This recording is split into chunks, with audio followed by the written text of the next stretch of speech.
Good afternoon, everybody. I can't see you, and I'm not sure if you can see me because we've had a couple of little technical glitches. Hi, Jane Sullivan. Good to see your hand being raised, at least in a message. So welcome to this masterclass, which I hope won't be too intense, but I hope it will be meaningful for you. So obviously, we're gathering from many places, I'm sure. Jane, I'm not sure if you've got a question. If you've got a question, you might need to type it because we do have some problems. But anyway, I will just begin by acknowledging that we are gathering from diverse places and we are standing and carrying the memories of the legacy of so many of our traditional First Nations people. And we hope that we are able to learn from their wisdom of the elders, past, present, and emerging, and particularly in this year, that wisdom is something that forges a new path for this country. So for today, obviously we're doing bioethics in Islam, and I suppose one of the things I wanted to just preface this with is that the whole premise of this syllabus is that we are looking at religions as dynamically responding to change as change occurs. And so I'm going to use a couple of examples today to illustrate some principles of bioethics that are probably not, or one of them at least is not the norm, because I think far too often our course has been stuck in the 1990s and textbooks, especially when it comes to bioethics. But the premise of this syllabus when it was written was that, especially in terms of ethical issues or religion, peace, whatever, it would evolve as things happened in society, and certainly the explosion in biomedical technologies, etc., and the complexity of ethical dilemmas that brings is something we should not be ignoring. So that's where we're heading today. So I suppose it's a really basic principle of Islamic bioethics, the hadith, that Islam, being a faith that is very science-based, believes that God has created for every ailment a cure, and it is up to human beings to use their intellect to search for that cure. Not that cure always means a miracle, but we might talk about that later. So for today, we're going to have a look at a few guiding principles. We're going to do two case studies. The first one is a little harder and in more detail. It's mitochondrial donation, which is 3-person embryos. So it's quite complex, and I've simplified it as much as I could. So I hope that's going to be helpful. And we're going to look at voluntary assisted dying as opposed to the traditional lens of euthanasia as it exists now here in Australia. And we're going to insert a couple of written responses to try and make sense of how students might be able to present them. So I hope that's okay. So I think anyone that teaches bioethics in Islam is really very, very conscious of these foundational principles that, and I'm not going to read them all, but you would be conscious of them, that Islam is very much inherently linked to human beings seeking from their own, from their free will and from their own God-given intelligence, answers to complex questions, whatever it may be. And at a spiritual level, obviously, suffering in Islam is seen to be a way as being able to promote one's own long-term spiritual well-being, as it were, because suffering can take away one's sins, and it can lead to perhaps a progression towards paradise and Akira. And of course, right intention is absolutely critical in ethics. Why is this action being taken? If the intention is impure, then obviously the ethical decision is the wrong ethical decision. And the other interesting thing about Islam, which we will look at in terms of one of the examples especially, is that whole ability, when it is absolutely necessary for something that would normally be prohibited, to be able to be accomplished, to be permissible. So I guess, and I always love this image, it's from the Met in New York, and it speaks to me of the essence of what I've learned from my Muslim colleagues and friends of submission, and that this is always the glue that holds together a response in Islam in so many ways. And of course, this verse from the Quran, the first revelation, that reminds Muslims that they are going to read or to seek what is God's will as defined by the Quran and Hadith in every aspect of life.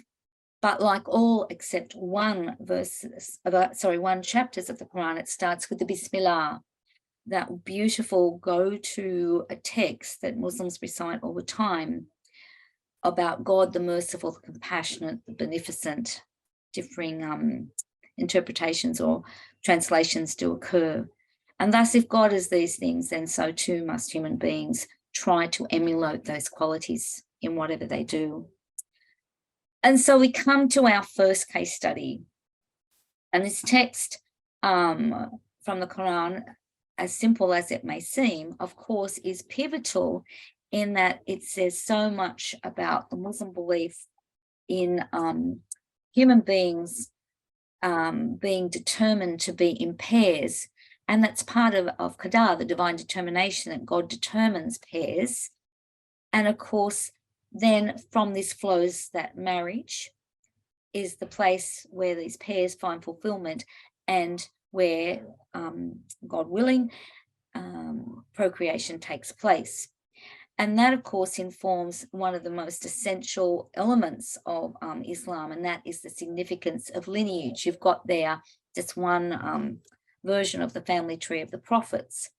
And of course, the Hadith says this focus on lineage to solidify your family ties. And so the whole concept in Islam of nasab, lineage, is therefore emphasized in Sharia, and it determines, well, that genealogy, the purity of genealogy within families, and it lays a foundation for so many aspects of living a Muslim life, such as marriage, descent, inheritance, and so forth. And so when we're looking at anything to do with fertility and procreation, this concept of lineage is so very, very, very important. A beautiful passage from the Quran that is so significant for the topic we're going to talk about is this one, that it's, and in some instances, the word is used as the bed on which the birth is given. But it's really very important for the topic we're looking at today of mitochondrial replacement technique. So a couple of important passages there, two from the Quran and one from the Hadith, that we'll refer to in this case study we're going to look at. So it's probably something that people aren't necessarily that familiar with. So mitochondria is this substance that is in our DNA, but it also is something that is as yet incurable when it becomes a disease. And it's only passed through the mother. It's not, even though men and women can have mitochondria in their, or have mitochondria in their DNA, the diseased mitochondria is only passed from the mother, but it can be passed to both males and females. So it's the mother who's the carrier of the disease. And of course, it is a very life-limiting, very debilitating disease that comes. There are various forms of it. So just at the start of this case study, I have to be upfront and say MRT is very new, and it has many critics, both in the secular scientific world and the religious world, because of this belief that it's been rushed and there's not been an opportunity for long-term evidence of any possible side effects. So it's new, and thus it's a challenge, but it is something real and it is something happening, and it's something that we need to be conscious of. So the first baby that was born using the three-parent technique was in 2016. And the interesting thing is, it was a faithful Muslim Jordanian couple who'd had many miscarriages and who'd lost two children. One died at 6 and one died at 8 months to mitochondrial disease. They went to the doctor you can see on screen, who was in New York, but because in the US, this was not a legal procedure, they then went to Mexico and the baby was born there, and you can see the baby. So we're going to refer to this a little bit later on. So one of the interesting things is, in terms of the scheme of MRT, that after considerable debate and a conscious vote was allowed in the Australian Parliament, a bill was passed to allow the use of mitochondrial donation. That is a third person, a second egg to be used in the process of developing the embryo. And that was not without its detractors, both again scientific and religious. It's called Maeve's Law, and this is little girl Maeve, who at the time was 6, who has mitochondrial disease. And at the time the law became into place in last year, they were saying her life expectancy was probably around 8 years. There is no cure for these diseases. I think one of the things that highlights how new this is and how many questions still surround it is that the UK and Australia are the only countries at the moment where MRT is legal. So that's something to be conscious of as well. So I'm going to provide you with, this wouldn't pass for a biology assessment, but for our purposes, as brief a possible overview of this, and then I'm going to show you contrasting Muslim responses and using the 2022 HSC paper as a guide for an answer, okay? So what they want to do with this donation, mitochondrial donation, is make sure the diseased mitochondria that the mother is carrying does not pass to an embryo. And so there are several donation techniques, but each of them enable specialists trained in this field to take the DNA from the mother and the father, or prospective mother and father, and take the mitochondria and use the mitochondria, but not the DNA of a donor mother. Now, mitochondria has about 0.002% DNA. So there is still DNA from the donor present, but it is very minute. So I'm sorry if you can hear the background noise. It's my upset 2-year-old. I apologize. So it's the concept of mitochondrial donation is to minimize the risk of the mother, prospective mother, transmitting a disease that will be life-ending to a child. Now, 2 of the most obvious methods at the moment, and I think there's about 5, but these 2 are the methods being used predominantly at the moment. One is called maternal spindle, and the other one's called pronuclear. And I don't think you need to worry too much about this, although I'm going to try and show you a little bit about how it works. The big difference is, is that in maternal spindle transfer, only 1 egg is fertilized, and that's the final egg that the embryo will develop from. Whereas in the pronuclear transfer, 2 eggs are fertilized. And this is where, particularly for Islam, the whole concept of lineage becomes very complex. And then one of those eggs is discarded, which of course is another ethical issue for many people, but particularly in Islam. Okay, so this is the most simple diagram I could find. So up the top, the green is the donor, the blue is the father, and the deep pink is the prospective mother. So if you look at the left-hand side, the pronuclear transfer, you can see there's the donor's egg, and then the next little bit of it, you see that image where both of the eggs are being fertilized. Now you can see there's the genome there with the DNA, and then there's that other little bit. And in the green egg, it's got a very light colored circle, whereas in the pink shape, it has a black circle, and that's the diseased mitochondria. Okay, so that's the part that has to go. So excuse me. So what happens is, in pronuclear, they remove the donor DNA but keep the good mitochondria, and then they implant.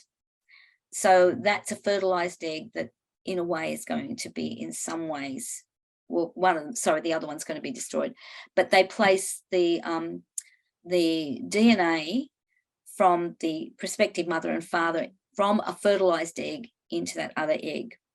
Now, this procedure is not at all acceptable in Islam. In the maternal spindle transfer, which is acceptable in Islam, you can see that what they do is they first, they take out the DNA from the donor egg, and then they take the DNA from the mother's egg, and they place that DNA, the mother's DNA, into the donor egg, and then they fertilize with the father's sperm. So there's only one fertilization, which makes it more permissible. So that's hopefully a little pictorial example that will help you understand it. So this was a really good summative document that was undertaken, obviously from a Muslim perspective, the Research Centre for Islamic Legislation and Ethics, when the UK was going through the process of legalising MRT in 2016. And it has pros and cons, and it's detailed, but it is reasonably easy to follow for the novice. So what I've done is just summarized one case study from it, or one viewpoint from it, and there are several that are positive, but there are also lots of questions. And then later on, I'm going to show you how that could be used in a response. So I'm sorry, this is a bit text heavy, but you will have these all these notes, so you'll be able to use them. So this is from Professor Ibrahim from a university in South Africa. Now, he has come to the conclusion that MRT, the technology, is permissible under certain conditions. And again, the donor egg is the problem.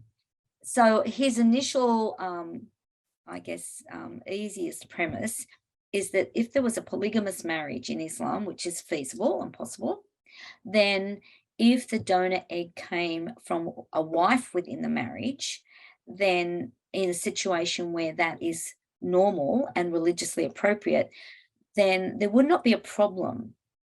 However, of course, you know, that is not the norm for most of the world or for most of Islam. So that's a sort of a one-off situation. He argues all the way through that pronuclear is not acceptable because the sperm fertilizing two eggs, and that is a major barrier. Now, his argument is that MST, maternal spindle transfer, where just one egg is fertilized, right, with the mother's DNA and the donor's healthy mitochondria, is acceptable if it is proven, so this is still very new science, if it is proven to be effective and safe, okay? And this is because the egg donor, the DNA of the donor is removed, we've been through this, and the wife's DNA replaces the donor's DNA before fertilization. And therefore, as he summarizes, fertilization is only taking place between the husband and the wife's genetic material. So his view is, he likens the mitochondrial donation, he calls it tissue, and it's a bit like if you were donating a kidney or something like, or blood. So he aligns the mitochondria with that. Not everybody agrees with that, but this is what he does, okay? So the baby then just has the DNA of the legally married husband and healthy mitochondria. He determines tissue, but they do have a minute amount of DNA from the donor. He draws on that hadith, the baby belongs to one who gives birth to it, and there's the tissue part down there. He also, as do other scholars, make it very clear, and this is like organ donation, the donor must be anonymous and there can be absolutely no payment for the donation. So we're going to use his view to support one side of the coin. However, there are many who don't agree with what he would be saying. So this in Egypt, this is an advisory that's been established, I think, since the late 1800s, that advises in respect to religious rulings on all sorts of issues, and it issues fatwa. And so, as you can see, 2016, when it became legal in the UK, they issued a fatwa that said under no circumstances, because they view it as mixing lineages and thus changing human nature, etc., changing hereditary characteristics, under no circumstances, because of that, is it permissible. And that's a very clear statement that would be echoed in other forums. For example, this was another paper from 4 scholars from 4 different universities, okay? And they came to a similar conclusion, that it's changing the genetic blueprint, even if the mitochondria is such a minute part of the donor, it's still changing the blueprint. And thus, we go back to that reference to the Quran, created from a single pair, divine determination, that this couple would be together, that they would fulfill each other in life, and they would procreate. And so they take, whereas the other one took the lineage hadith, this one takes the Quran passage to say why it's not permissible. So last year we had this really interesting question, which a lot of people thought was very easy. I thought was quite complex, actually. So I thought I would have a crack at showing you how you might be able to use this bioethical issue, which, I mean, and it's something that our students may well face in the future. I think as it becomes, progresses and becomes more accessible, there will be ethical issues for people to discern in their own lives. And that's something why staying up to date on biomedical technologies as they emerge is so important for our work. So we're going to have a crack at this using our formula that we always use, because sacred text, well, they are the foundation that informs all of our work, because they give us the teachings that then somehow we have to translate into appropriate lived expression. Now, I emphasize this is just an example. It's not the example. And it is a bit long, but I am going to step you through it because of the complexity. And I'm not sure if we're going to be able to have questions because of these little problems we're having with our technology, but hopefully we might be able to find a way to do that. So now this would be part of that essay. So remember, they had to talk about 2 areas. So it's not an introduction or et cetera, et cetera. So this whole concept of students saying to markers, I'm not just stuck in the 1990s. I know that this area of ethics, this bioethics, is rapidly changing. So what's the thing that holds it together for Islam? Of course, it's the process of jurisprudence. Can I just say, from over 20 years of marking Islam essays, HSC markers really don't want to read the stages of jurisprudence that the kids learn in prelim. They need to understand that so that they can make sense of all this stuff in HSC. But I think throw it in and show the marker you know it, but it can take up a whole lot of room and maybe not really answer the question. So markers are probably not going to know about something like MRT, so they do need to have it step through for them as well. So it's the development of process to address life-ending mitochondrial diseases passed on by mothers to children. And so they fall into this category, okay, of emerging technologies. Now, we know that in Islam, in general circumstances, IVF is permissible if it's the husband and the wife. Because MRT depends on the 3-person embryo, this poses challenges, again, for Muslims who are really striving to live in faithful submission, which for them also means procreation. So it's this balancing act of, is this the right thing according to the teachings of the Quran and the jurisprudence, the process of jurisprudence. So it's new technology, okay? And there you go to your question, which says, tells the marker that scholars are exhibiting both diversity and unity in their interpretations of Sharia, and that's just the truth. So then you go to your sacred text.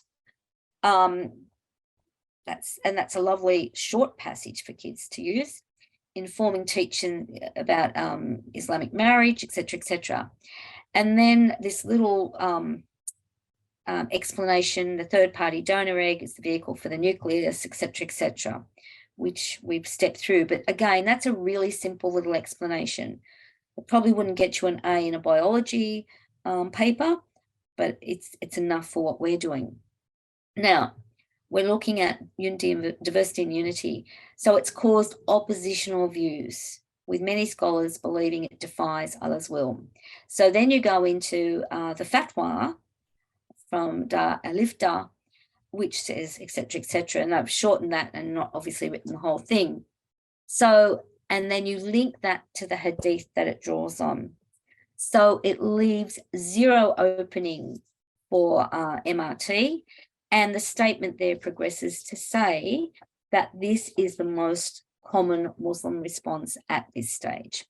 So you've tried in that first part to say this is something that is new, this is what it is. You've linked to the question, interpretations of Sharia using terminology, and then you've used the Quran. What does it teach?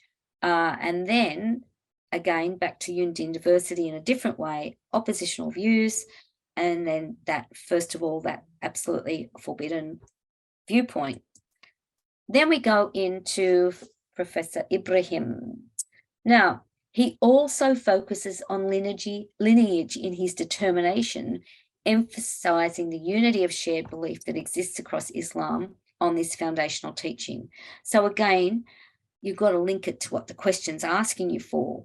So the fact that they're both drawing on lineage emphasizes unity of belief in Islam.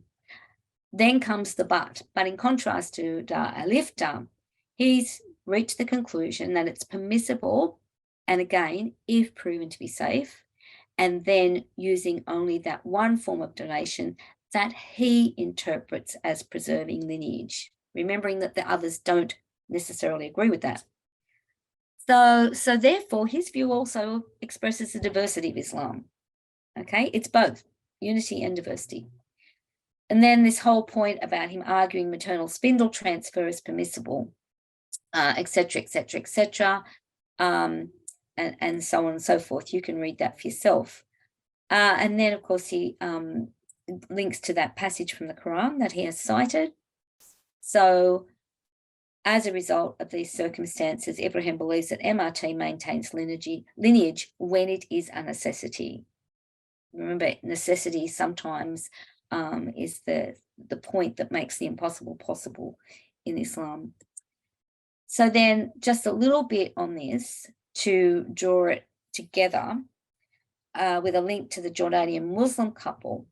They rejected the processes of fertilization most because they did not want to discard another embryo, and they were trying to remain as ethically pure in their submission in the process of achieving a healthy child.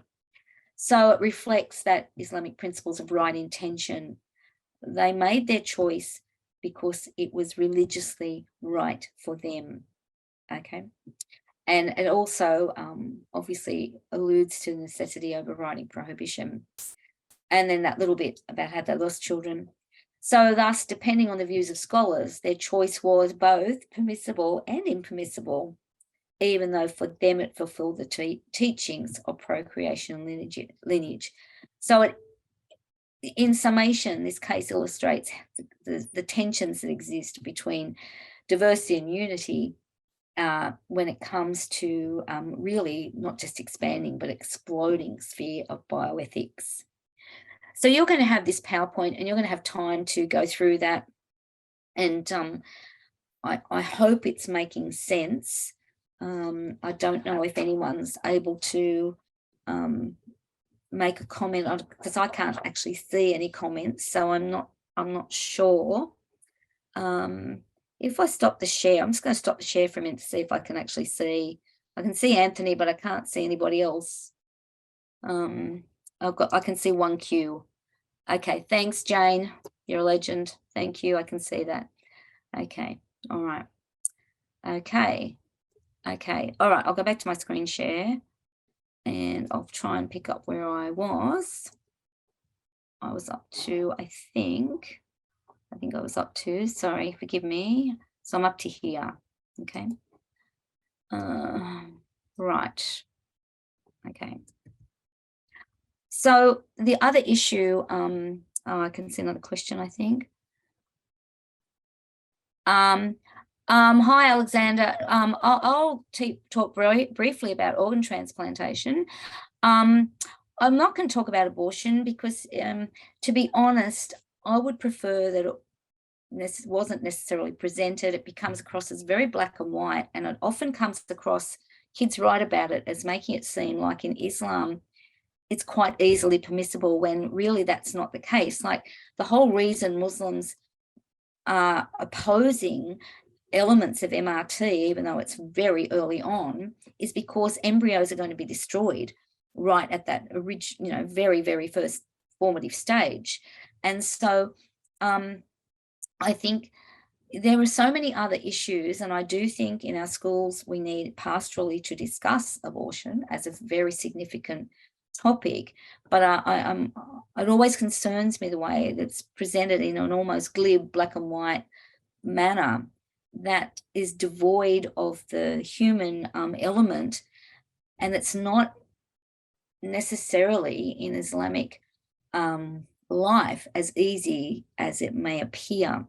And as I've said, like, when we wrote the syllabus, it was about research into living religion, things as they are emerging, which is why I put before you the challenge of, if not MRT, of something else.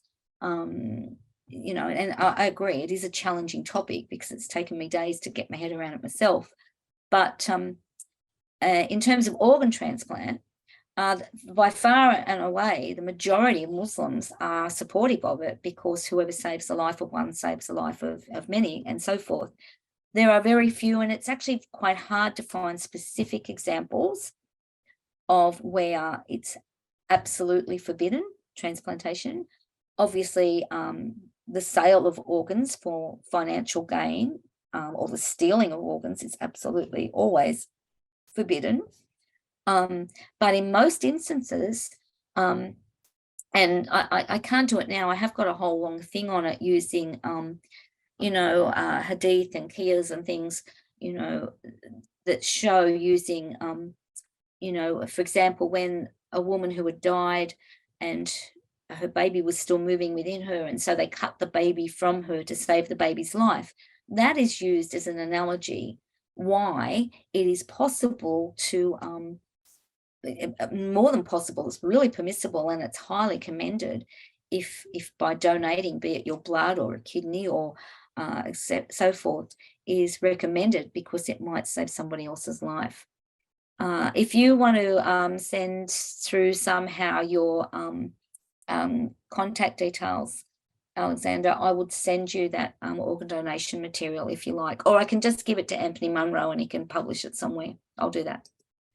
So, and this is what I'm saying, which is why abortion is done, to my way of thinking, it doesn't fully represent and reflect how, a bit like in my Catholic tradition, in the most extreme circumstances where a mother's life is absolutely critically in danger, then yes, there is permissibility. And it's the same in Islam, really. It's not as easy as some people seem to put it forward. So again, the Quran makes it very clear that life is to be protected at every stage, and it is not for, again, it's the divine determination, it's al-qadar, it's God's putting together of everything in right order, right harmony, as God has determined it should be, and human beings, it is their role to find the right processes, the right answers, to align everything they do with what God has determined is right. So we'll have a little look at VAD. Now, again, I used to struggle and marking, and this was before VAD was legal all over our country, struggle with the way euthanasia was presented. You know, there were two forms of euthanasia, passive euthanasia and active euthanasia, et cetera, et cetera, et cetera. And VAD is a really critical ethical issue for Australian citizens. And as of November, New South Wales will join the other states in having VAD legally accessible and actionable. The territories are yet to get there. So Victoria led the way, okay? And I think, again, in just going back to a textbook presentation of euthanasia, I mean, when we've had so many religious responses across the country opposing VAD, and it's been a great coming together at an interfaith level of the religious traditions, because they all share that same premise of the dignity of the human person and the necessity of caring for the dignity of the human person. So we're obviously going to have a look at it from an Islamic perspective this afternoon. Because I have access to the stats, I just thought it might be interesting for you to see. This is just from Victoria and WA last reporting, so last year, for the year 2021 to 2022. Now, the uptake has been far more than was expected. And if you look at WA in particular, it was accounted for in 1 year, just over 1% of all deaths, which is far higher than the prediction was. All right. And it gives you a little breakdown there that, and you will notice that there's a bit of a difference between Victoria and WA. Most of the Victorian VAD is self-administered, whereas, of course, in WA, it's the opposite. I think the interesting thing is that it's a very complex process to obviously have it accessed and accessible. So, that when you look at, say, WA, there were 533 requests, and there were 284 permits. So a lot more people were requesting VAD than were given permits, because the criteria is quite rigorous. And you can see down the bottom there, cancer, neurological things like end-stage motor neuron disease and so forth, but might be interesting data for you to use with your kids. Okay, move on, computer. My computer doesn't want to move, that'd be right. There we go. There's that passage from the Quran that is obviously essential. I mean, it's essential. I mean, and this is the thing as well in abortion. And yes, people will talk about ensoulment, and ensoulment can be from 40 to 120 days, whatever. But if you read most scholars, they will say that this is still a person in formation. And so it's, again, not just that if at 40 days, well, the soul's there, so it's not permissible. So again, I think our kids have a very simplistic understanding of a very complex issue for abortion. So, okay, obviously those principles that we've talked about already are very, very important. And these concepts, again, in the Quran, the Hadith, that Muslims have this amazing faith, and I think it's in Christianity as well and other religions, that God doesn't burden them with anything greater than they can bear. But the point, when you look at that Hadith, that there is a cure for every ailment. In some instances, the cure is not a miracle drug that will reverse, a brain cancer outcome. Perhaps the cure is how you assist the person to maintain dignity, to be as comfortable as possible, and to die with dignity. That would be, I think, what they're talking about when it comes down to a cure in, in an instance of a terminal illness, for example. Okay. So I'm not going to go through this. It's just some background because it was the first. It gives you some guidance as to what sort of was happening there in terms of Victoria. If you want to look at it when you get the document, when you get this, and it's stuck again. Sorry, there we go. As I said, this is just one of numerous. So this was in Victoria, and Crosslight is the Uniting Church publication. So, and it was amazing, the unity of belief, and it was all about dignity, it's God's determination and so forth when a person's life will end. Now, lots of Muslim responses came into play. So the Islamic Council of Victoria, obviously because it was Victoria, they came out, and this was the sort of statements that were part of their document. With the link is there, okay? And a lot of the religious responses were looking at the common good of the whole society. They weren't just looking at a very narrow religious perspective.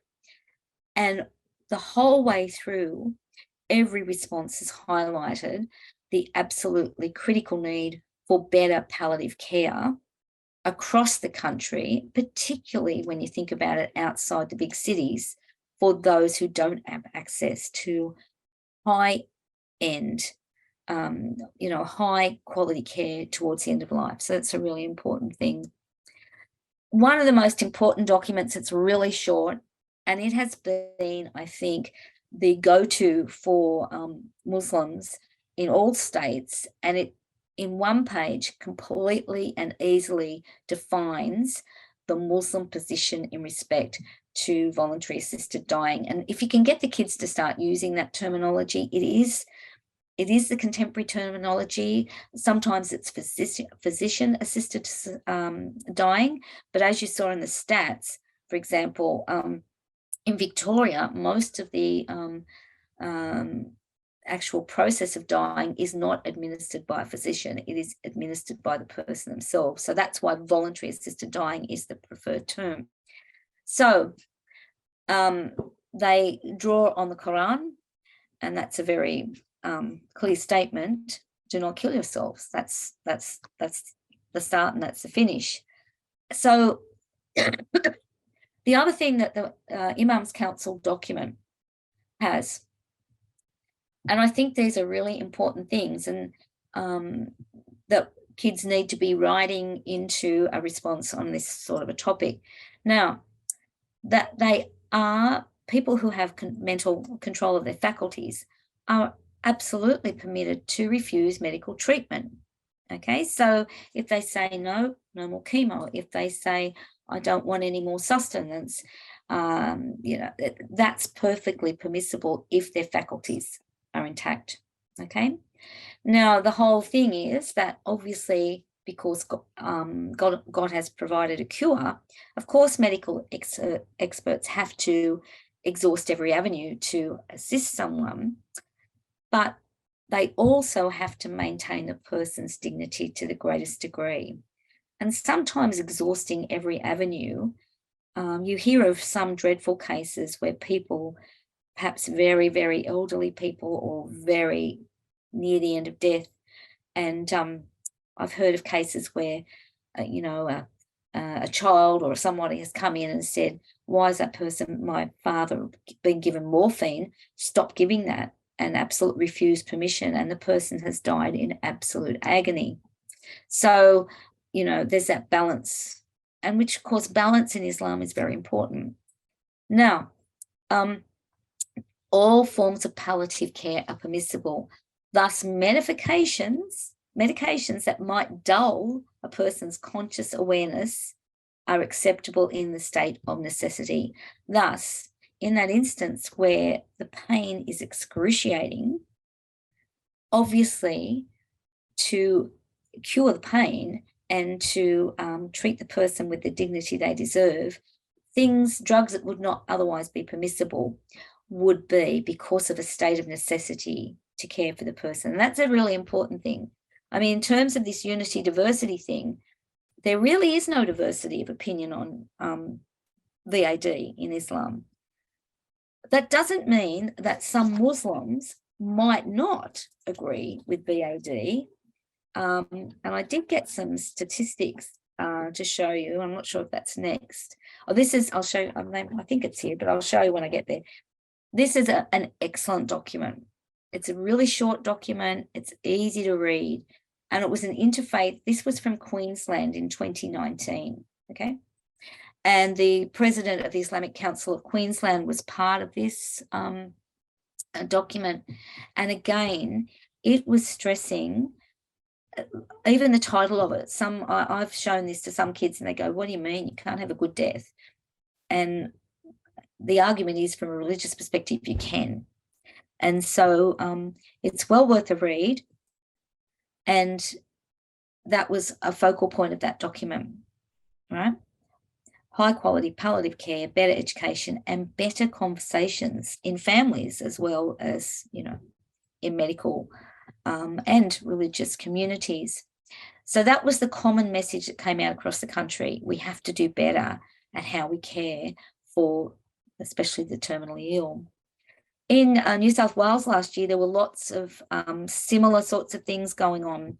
This is just one I grabbed. And they were trying to get the Muslim community to join with a larger group called Together for Life and to be part of that push to not have the law pass in New South Wales. And it did go through quite a lot of stages here, but ultimately, obviously, it did. And again, I think it was a conscience vote in most places. Okay. So I just put this in. So this is something which sort of goes against the religious perspective. So this is just from the last year. It was done last year, published, I think, at the end of last year, somewhere around there. And if you look at, so this is by age, the percentages of Australians who agree with voluntary assisted dying is quite astounding. And I know when religious polls have been taken, the percentages of Christians agreeing is quite astounding. And there are privately some Muslims who agree as well. But while in Christianity, there were some voices, there were Christian groups advocating very strongly for VAD on the premise that it was a way of showing compassionate care.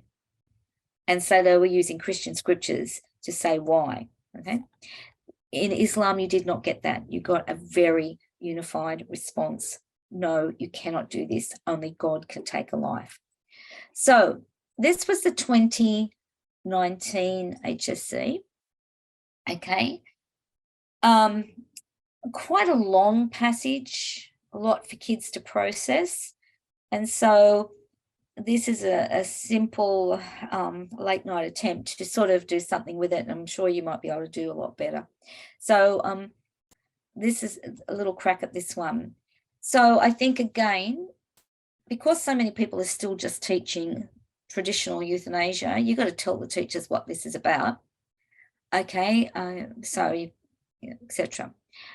It became a disputed bioethical issue, but I think putting in some stats, we don't use stats enough in studies of religion, whether it's stats about church attendance and how you can exponentially talk about, well, what's the impact of baptism or something? You know, we don't use stats enough, whether it's this sort of stats, whether it's NCLS, whether it's Pew Research. The only way you can provide evidence sometimes is with hard, cold data. So I encourage people to do more of that. So Islam really challenged the narrative in the Australian general public, as did other religious traditions, because they were guided to speak the truth of faith in respect to VAD. that it may bring a great reward, but not necessarily in this life, but in Akhirah. So what's the great reward in Islam? It's to gain paradise in Akhirah on the Day of Judgment and so forth.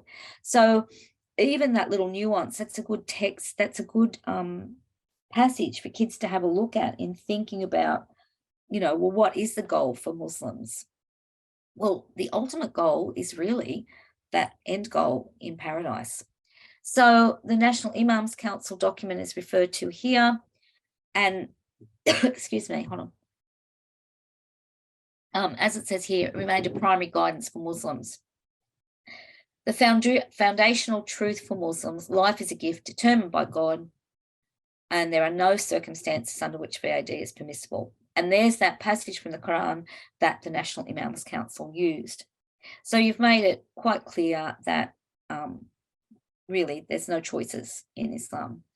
The Imams Council then stressed the religious imperative for increased palliative care, and it's a necessity for Muslims, and then that even if it uses medications that may cause persons consciousness, etc., drugs which are otherwise haram.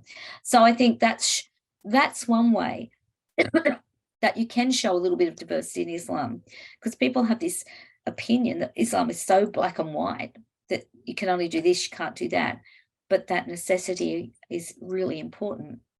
The Islamic precept necessity can remove a prohibition. Look at that sort of language, using precept instead of teaching, trying to change up your language. And the truth in Islam is responsive to circumstances and compassionate, just as God is compassionate, brackets, Bismillah. So that's another text reference without being a text reference. And I always say to kids, your Bismillah can be a go-to text when you sort of a bit stuck and you're not sure where to go. So the suffering implicit in certain illnesses, it teaches those who remain in submission to the truth of their faith at such times will be compensated for their sins. So I think one of the things that this little response might show kids is how you can just sneak that little reference to the stimulus in, and it wouldn't matter what the stimulus was, you could probably sneak it in there, into that teaching about compensation for sins. So the imams certified the sick are entitled to refuse medical treatment. Now, I think this is where people sometimes mix up this passive active euthanasia thing. Of course, stopping treatments and turning off certain machinery and ceasing fluids and stuff is in a way going to bring death forward, just as giving, increasingly heavy doses of narcotic drugs is going to bring death forward. So, I think sometimes that's what people mean by passive euthanasia. But yes, so the imams are saying things here that may shorten a lifespan, but it's the intention. It's not to deliberately take the life. It's to ease the suffering. Okay, that whole concept of dignity is critical. Okay, and then it says, excuse me, reflects the teaching about every disease. And this is the bit where the cure may well be the care that supports the sick to the appointed time or term of their death. Maybe that's the cure, that they remain dignified, they remain calm, they remain faithful because they have had this intensive support. And then a little wrap up, I think, which links back to the opening bit. VAD law succeeded in all Australian states, and thus the reward for speaking truth for Muslims and other religions was not realised.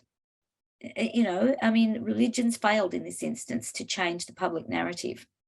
However, the belief in Qadar, divine determination, that Allah knows best, provides Muslims with an assurance that striving to live in accordance with the truth, as per the stimulus, will lead to the ultimate reward of paradise in Akhirah. So that's one way, excuse me, you can be bringing in principal beliefs and also a little bit of analysis there. All this effort and all the meetings and all the prayer and energy that went into it really did not make a difference in terms of VAD. And so that's the reality. But it doesn't mean Muslims won't be rewarded for their efforts because they are so faith-filled that they will think, well, this has built up my good deeds that are recorded by the angels for the long term. And so I guess I'll stop sharing and see if there's any more questions. I think, the bioethics is hard to do well.